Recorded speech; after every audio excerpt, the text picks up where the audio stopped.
Hello everyone, my name is Corey Campbell and I'm the Officer of Gallery Operations here at Japan Society. I'm here to be your host for our video walkthrough of the second rotation of our Smash exhibition, Life of Cats, Selections from the Hiraki Ukiyo-e Collection. If you haven't had a chance to see the video that we did for the first rotation, there's a link here at the bottom of the screen that will direct you to that video. And you might want to go ahead and take a look at that video just to refresh your memory, because for this video, we're not going to do it as an extensive walkthrough as we did for the last time. For this video, we're only going to highlight 3 works in the exhibition that are variations on themes of works that we talked about in the first section. And then at the end of the video, we will look at a brand new work that was installed across the street from Japan Society in Dag Hammarskjöld Plaza. Our first highlighted work in this video is this piece by Utagawa Kunisada II.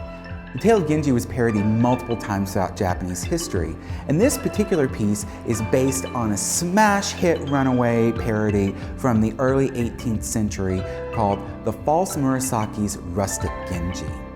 Here in this scene, we have taken the third princess, who in the original source material was a naive girl who'd been protected from worldly pleasures and the world outside of the imperial palace by her royal status. In this version, she is turned into a cunning seductress who uses her pet white cat on the leash to deliver a secret love letter to the handsome courtier Kashiwagi, depicted here in the center of the print. You can also see that if you compare and contrast these two works from this piece to the earlier piece from the video on rotation 1, you'll notice that this piece has much more color and is actually a triptych, meaning a 3-panel painting. That is because this piece was done almost 70 full years after the piece that we discussed in rotation 1. We skipped ahead a little bit in the exhibition and we are now in the Cats versus People section. In this section, we look primarily at works that depict the legend of the Nekomata, a mythological cat that once it reaches a certain age in its life, gains the magical ability to transform from a cat into a human, the ability to speak like a human, and an insatiable desire for human flesh. This piece, done by Utagawa Kunisada, was done in 1861. Just 4 short years before his death in 1865. Now typically, Nekomata are depicted in plays and in artwork as an old woman. But this piece breaks from that tradition and shows Nekomata, both in the play and in the artwork, as a beautiful dance instructor. Now, the reason for this very drastic shift in characterization is because in this particular version, the actor who is playing the role of Nekomata was a 19-year-old shining beauty who would not have been able to pull off the role of an old woman. So they modified the legend in order to account for the physical limitations of the actor playing the role. The final section of the exhibition is devoted to images depicting cats and play. And this is an example of a particular type of work called an omocha-e, which in Japanese literally means toy pictures. These types of pictures were created by artists specifically for use for children. And in the first rotation video, we looked at an omocha-e that was created for children to actually play with. But another important function of omocha-e was to teach children what was considered to be socially acceptable behavior in a variety of situations. This work to my left dates to 1887 and is called Newly Published Cat's School.